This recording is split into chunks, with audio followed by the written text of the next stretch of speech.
Hello, listeners. Welcome to this episode of Cryptonomics. Before we jump into today's discussion, please keep in mind this recording is for general education and is not intended to constitute investment advice. Any opinions expressed are those of the participants and do not necessarily represent those of Witham. Hello, everyone, and welcome back to a special episode of Cryptonomics. This episode is a rebroadcast where I appeared on the Brink podcast hosted by Matt Walsh.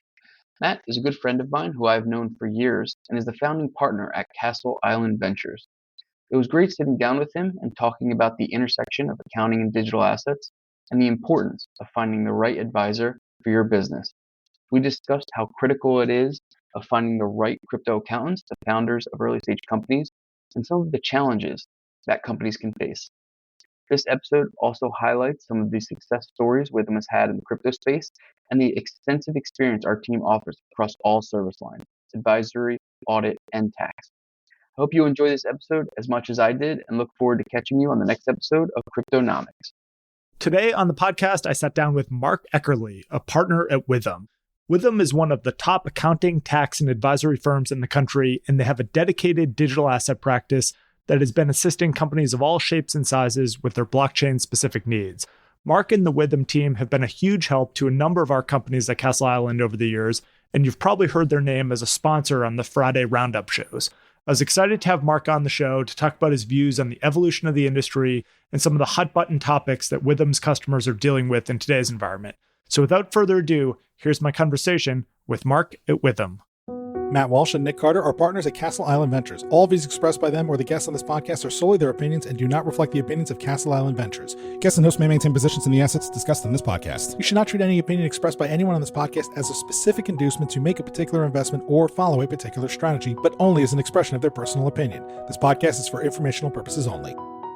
Brought down by bad mortgage investments, Lehman, which has 25,000 employees, will be liquidated. The federal government loans American International Group, AIG, $85 billion. This is a different kind of market, and the Fed is asleep. The federal government is stepping in to stabilize Fannie Mae and Freddie Mac, the two mortgage giants that have been threatened by the housing crisis. The Bank of England has pumped £75 billion more into Britain's ailing economy with a new round of quantitative easing. You print a couple $1 trillion, and all of a sudden, people start to worry. So out of this worry, we have something called the Bitcoin.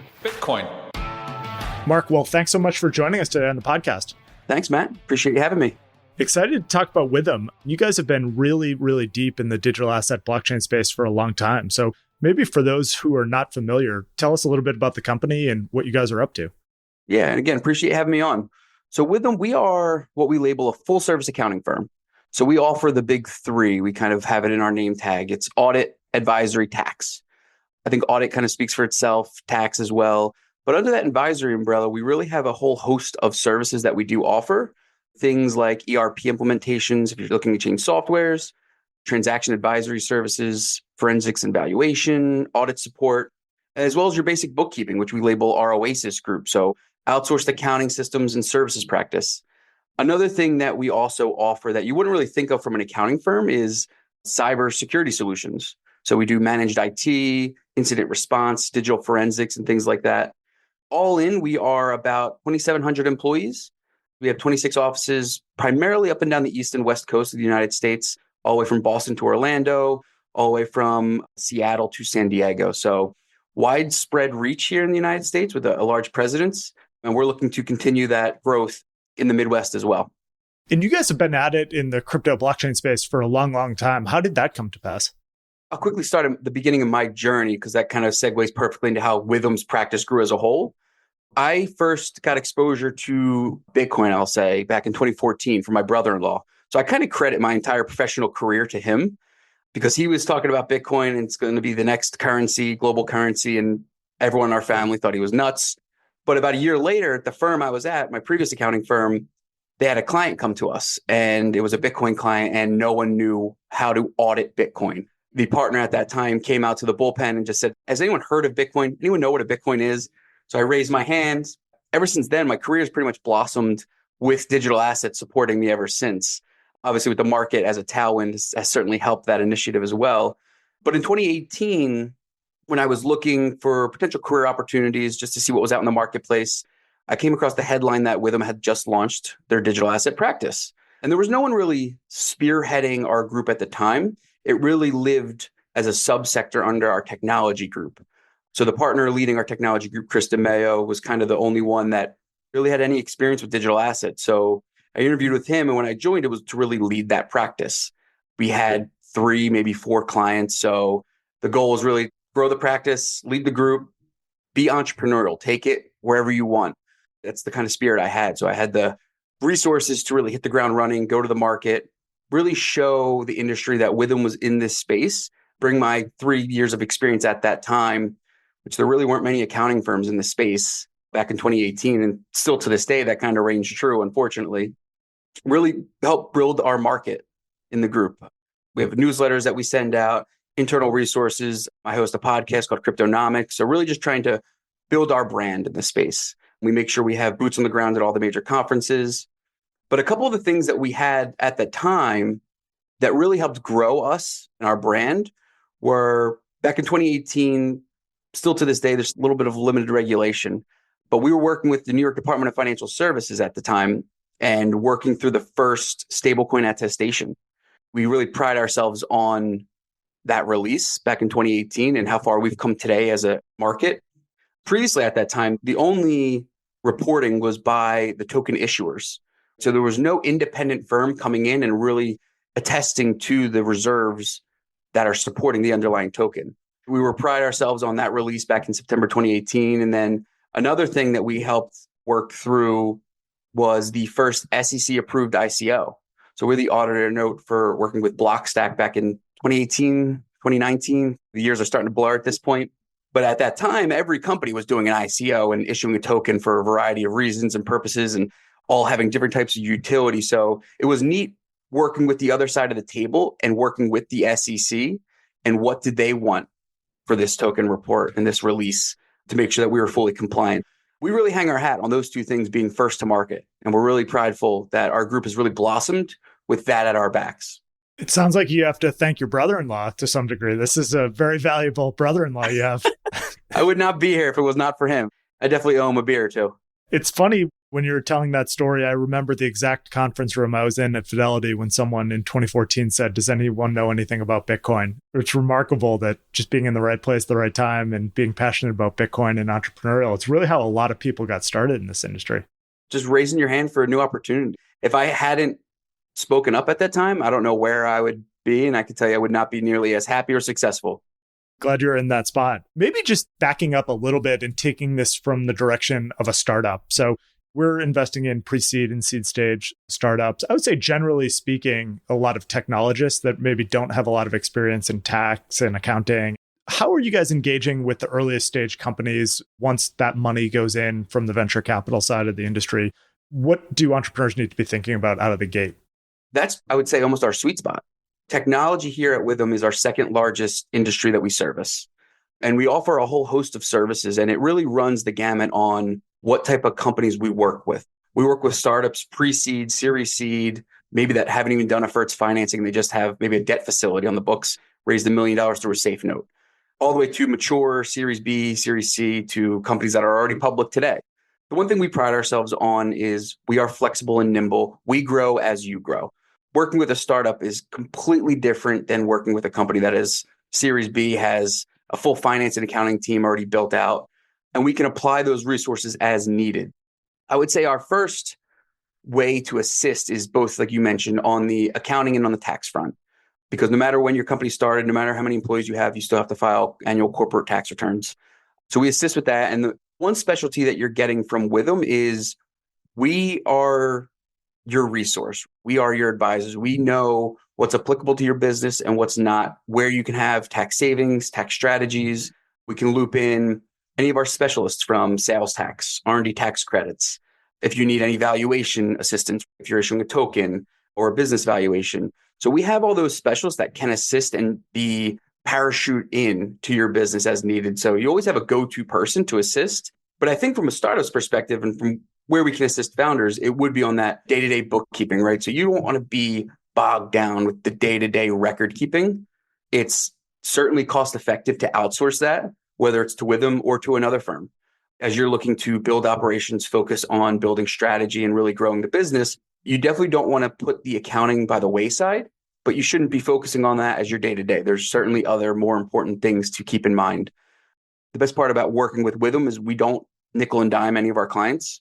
My cell phone, as you've seen, Matt, is right in my signature tag. So call me, text me. I'm always here to answer any questions for any clients that we work with, or I can point you in the direction as to who can get that answer for you.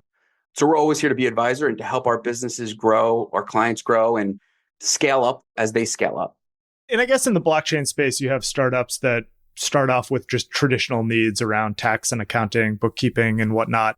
And then where it starts to maybe get more complicated for a lot of companies is you have a customer that wants to pay you in something other than dollars, cryptocurrency. So maybe talk about some of those challenges and where you're engaging with customers as they initially go down this crypto rabbit hole. It's funny. We actually had, I think this is going on 4 or 5 years ago, a prospect at the time came to us and said, we want to work with you, but we don't want to deplete our Ethereum balance. Can we pay you in Ethereum? So immediately we started engaging firms who can assist us in accepting, because I would say we're not in the business of holding digital assets with them, but by all means, why can't we accept it and just convert it? I am proud to say Witham does accept digital assets if anyone wants to pay us in that. It was an interesting time because talking to a lot of folks here at the firm, they were like, why do we want to accept this? What's going on? I'm like, we're not holding it. Let's take a step back. We're just accepting it. It's to open the door for new business, which is the same way I talk to our clients today. When you think of traditional technology clients, a vendor might come to them and say, hey, can you pay me in stablecoins if they're international, because of the flexibility that it offers, the real-time settlement, faster transactions, low transaction fees. I'm seeing a lot of those situations for companies that don't have any crypto component to their business, just traditional tech for one reason or another. And they come to Witham and they say, hey, how do I approach this? And that's kind of where we go back to the crypto 101. Here's how you get a wallet. Here's how you can check balances on chain. Here's how you can verify security controls and make sure you have the right internal controls at your department of who has access, who can approve transactions, et cetera. But I mean, when we're thinking of how do you accept crypto, I mean, there's certain controls you want to have in place. Like I mentioned, you want to find the right platform that's right for you, whether that's using a third-party custodian or that's using some type of cold storage, cold wallet, whatever you're comfortable with, and making sure you have the right controls in place. That's wearing my auditor hat, where I'm coming into play here. But it's important to know when you're getting into this new space, it's very different than the traditional banking system. So it's very easy to become susceptible to sending a transaction to the wrong wallet address. You can't get that money back, unfortunately. So it's very different. And another thing is making sure you understand what doors you need to open for what crypto you want to accept or what crypto you want to pay vendors. I think a lot of the times the first foray is in stablecoins. It's the easiest to denominate. I think it's the easiest to transact with. And it's easiest when you think of the accounting or tax implications. Because when you start opening the door for digital assets, you got to also keep in mind there's certain hurdles when it comes to bookkeeping as well as your tax reporting. So thinking of which digital assets you want to transact with, understanding what platforms offer that capability. And obviously many of the softwares, many of the exchanges offer the major cryptocurrency. So it's really not that hard to find one that fits the right bill there. And I say all of that with the caveat where a lot of this can be helped and the pain points can be suppressed through the right softwares. And that's another thing where you have to think about what's right for your business, because I don't think there is, to this day, one software that's the best by far. When you think of what's tracking and accounting for digital assets, I think each one offers its own variety and its own best case, and each one has its own inherent challenges. So you got to find which one that fits your business and how you're looking to utilize digital assets. It's an interesting time because there's a lot of non-crypto companies just looking to get into the space because of vendors asking for it. Look, if you have a customer that's going to pay you a big ticket and they're only willing to send it to you in Bitcoin, Ethereum, or stablecoins, I think you're going to figure out how to do it. Yeah, you're not going to say no to that. The other interesting thing is obviously a lot of companies maybe got into the crypto space by accepting payments, but now you're starting to actually see publicly traded companies put it on the balance sheet, which has been an interesting trend. Any views on that and whether or not that's something that we'll see continue here at scale? I think yes. I think we'll continue to see more and more companies put it onto the balance sheet. And I think one of the hesitancies previously was the lack of clarity around accounting reporting and tax reporting. And I think we're starting to see with the new guidance that came out last December, the new ASU standard, we're now going to be able to fair value digital assets on the balance sheet. I think that's going to help paint a better picture as to the financial position of companies.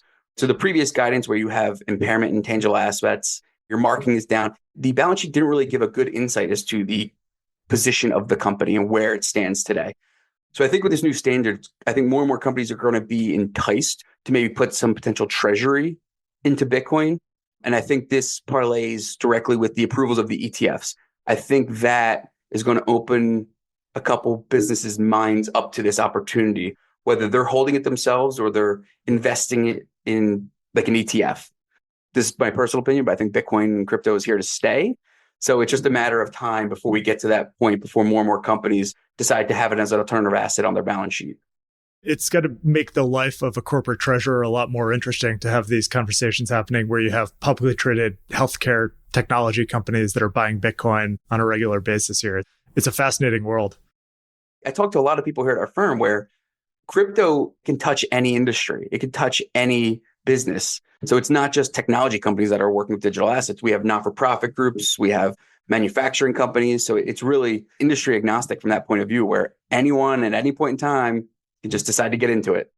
Now, one of the things that has been highlighted over the past few years with some of the scandals that have happened in this industry is just the importance of internal controls. This is always something that I'm sure you guys have focused on at non-crypto companies around cash movement and segregation of duties and things like that. It's especially pronounced in a world where these are bearer assets that are flying across the organization. Maybe talk a little bit about some of the work that you guys are doing with things like SOC audits and how customers are engaging with you. That's one area that we've put more of a focus on nowadays, where the controls around both platforms that companies are launching as well as their involvement with tokens. So when we're thinking of an audit perspective, we always want to make sure that wallets that companies tell us exist, we perform specialized testing on those accounts, very different than we would cash at a bank. And that's regardless if it's held at a third-party exchange or if it's held in cold storage and personal wallets. So there are specialized audit procedures around that. But when you think of platforms and how companies are launching some new, whether it's a layer 2 or it's some type of transaction means that they're launching, we definitely want to bring in our IT team to make sure that they have a full understanding of the controls around that. Because the way I like to view it is when you think of like a payroll system, when you look at ADP, they have a SOC report done and auditors will rely on that. A lot of this crypto-friendly activity, we're trying to fit crypto into the existing infrastructure. So by doing so, we have to certainly form some alternative procedures around that. And that's where our IT team comes into play. So we're really trying to leverage their expertise, their knowledge on blockchain technology. Because I would say I'm the first person, I don't know how to code. I know how to read blockchain technology and I know how to perform transactions and understand that, but I don't know the first thing about coding. So definitely have to loop in the specialist when it comes to that. It's very interesting because it's not a traditional audit when you think of digital assets. We really have to become specialized and create these alternative procedures. So SOC reporting is one, like you mentioned, where we're definitely finding a sweet spot for us to offer opportunities to clients, because the biggest thing to think about for a SOC report and the reason why you want to get it is for customers. Customers are going to come to you. Can I rely on your platform? And the reason you can rely on it is because we had a third-party audit firm come in and independently test the controls and the reliance on those controls that you can offer. To give that assurance to your customers is really the peace of mind that we're looking for. And it's the same thing for when we think of our stablecoin attestations.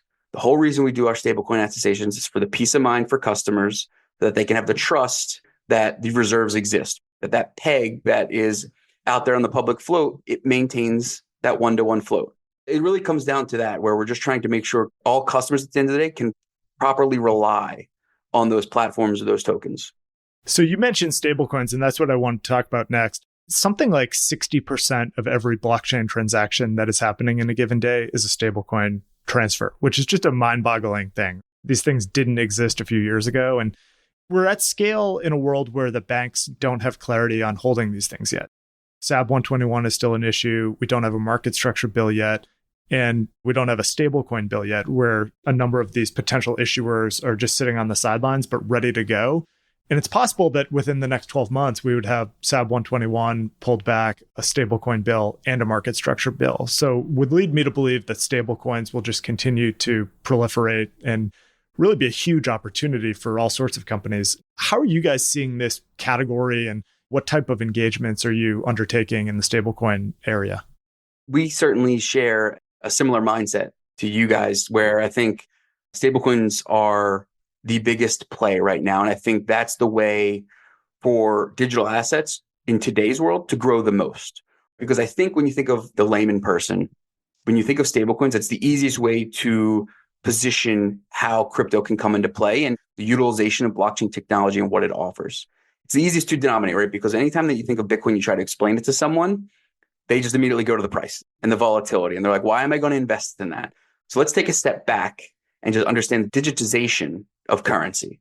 And stablecoins are really prevalent to our group as a whole and a lot of the clients that we work with. So as I mentioned earlier, we were working with the first approved stablecoin report, and we continue to build that practice. We're also a part of the American Institute of CPAs, the AI CPAs subcommittee group for the proof of reserves, where we're looking on rolling out more of a standardized reporting format for all token issuers.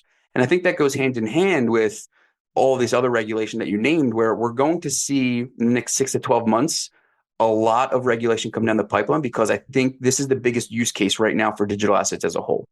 It's not just in the United States. This is a global transaction. It's so easy to send funds around the world. And a lot of companies we work with have international developers, international employees to offer that real-time settlement where if they can get paid, I don't want to say daily because that'd be a lot, but maybe weekly instead of waiting for your biweekly payment or your monthly payment. I think that can get a lot of people on board with the concept of what stablecoins can offer.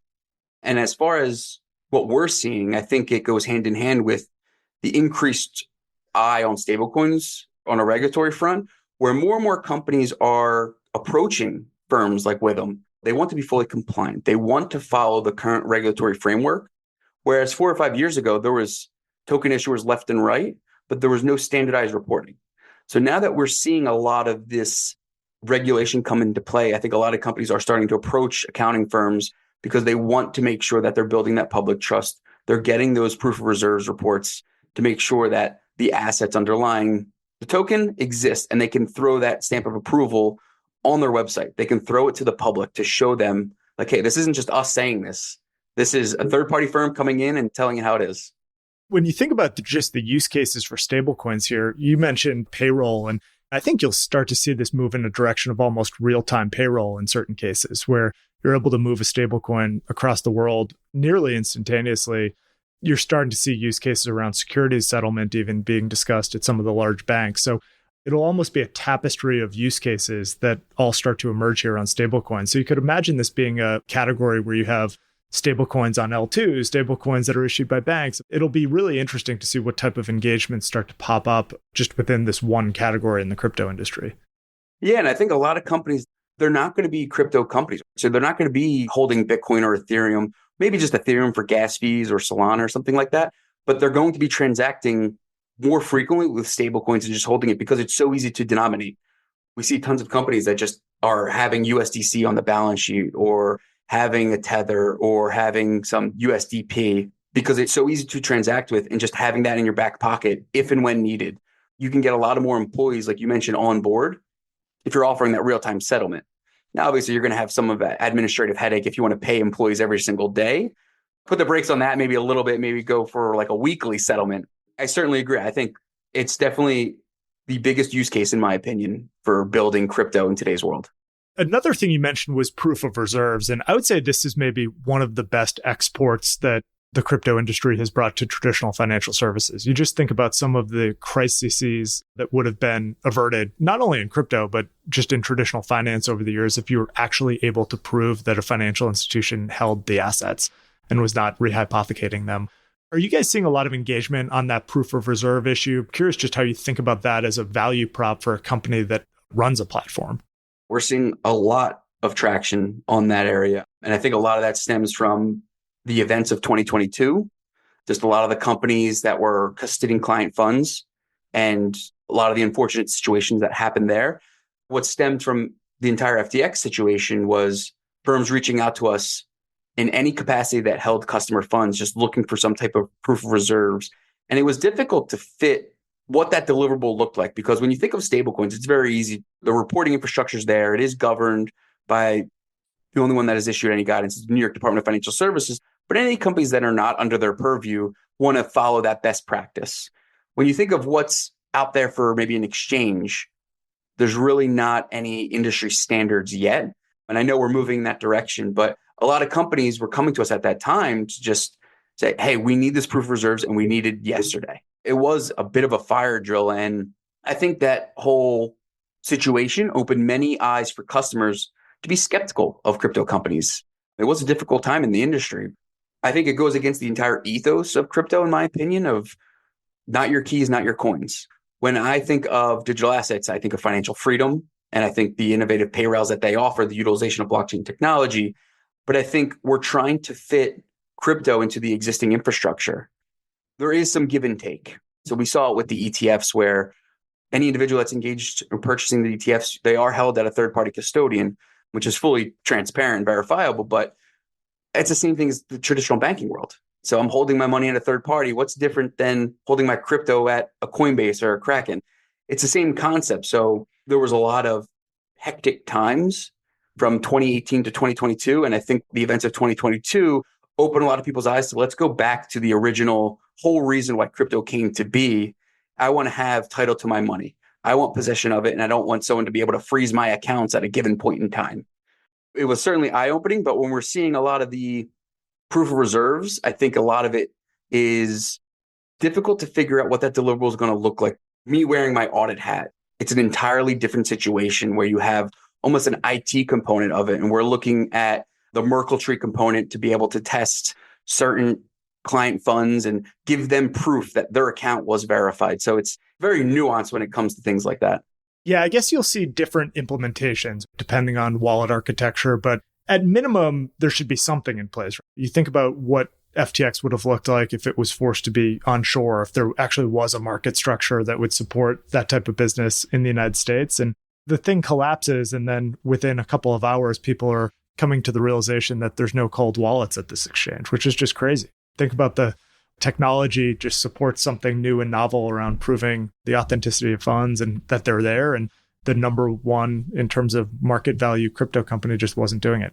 It's interesting because just the opportunity of what FTX offered, I never used their platform, but I know a lot of clients that had.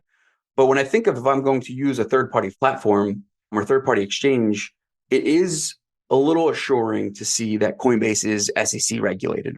So I think a lot of companies that we work with have made the full transition to Coinbase just based on that fact pattern that they are fully regulated. And I'm not using an exchange that's popped up overnight because they offer 1,000 different buying options or opportunities. So I think we're seeing more and more companies, if they are holding at a third party, someone that is fully regulated, fully compliant, just to check as many boxes to give you almost that peace of mind, because it is so unfortunate of what happened. And the lack of transparency is what hurt so many people. Once everything came to light, it was very eye-opening. Wow, my funds were completely used to buy a penthouse. Crazy. So one of the things that kind of second order impact of FTX was there was a lot of firms that pulled back from the industry. And I'm sure you guys saw this. A lot of your competitors really cut back on servicing startups and working with some of the marquee companies, I would say, in the industry. It had to have been trying times. What was that like in the post-scandal days? We always had a very rigid acceptance committee here at the firm. That wasn't just for crypto. That was for many industries where we were waiting for certain regulation. So any of our SEC engagements, we go through full client acceptance, any crypto, any cannabis. It wasn't something new. I think the only thing that made it a little bit more difficult from our perspective, we certainly didn't change our existing practice. I think the only issue was we got a little bit more selective. We certainly worked with any companies we were working with before the FTX situation or anything in 2022. We continue to work with those companies. We didn't turn down because of a change of practice. We continue to service the same lines that we continue to service. But I think as a firm, we just started to put our hat of risk on and say, okay, is this opportunity worthwhile for us to work with for a crypto company? What's their opportunity in the market? Can we grow with them? Is there opportunity for us, or is this a one and done opportunity? And if it's a one and done, is the risk worthwhile for us? So we certainly became selective because, as you can imagine, at that time, like you said, many firms closed the doors or turned a blind eye a little bit to this space. So there was opportunities flying around left and right. So we had to make sure we were doing our full due diligence and fully vetting any companies that were coming to us, making sure they had the right board in place, because we do full background checks on all management and key personnel. So making sure we have a full understanding of who's involved with this project. Is there any tokenomics we need to understand and look at the white papers? Where are their assets custodied? Who are the related parties? So there's a whole host of services that was all already in place. So we already had that infrastructure, which was nice. I think it was just, there was a little more scrutiny to making sure we were doing that a little bit more diligent. But our practice hasn't changed. We are still tackling this space head on, just as we were 2 years ago, just as we were 6 years ago when I joined. We're one of the few firms in the space that are working very actively and continue to do so. It helps to have seen the cycles. I remember being at Fidelity in 2014 and 15, and that was after Mt. Gox, and the price of Bitcoin trended down to like $200. And I was just looking around wondering to myself, when are we just going to fold up here and I'm going to have to go find another job here? But it was really the firms during that cycle that stayed with it and kept hiring and kept working with other startups in the industry. They really reaped the benefit when the cycle turned. A lot of firms seem to have sold the bottom here post FTX, not only in terms of the price, but in terms of the human capital side of the business.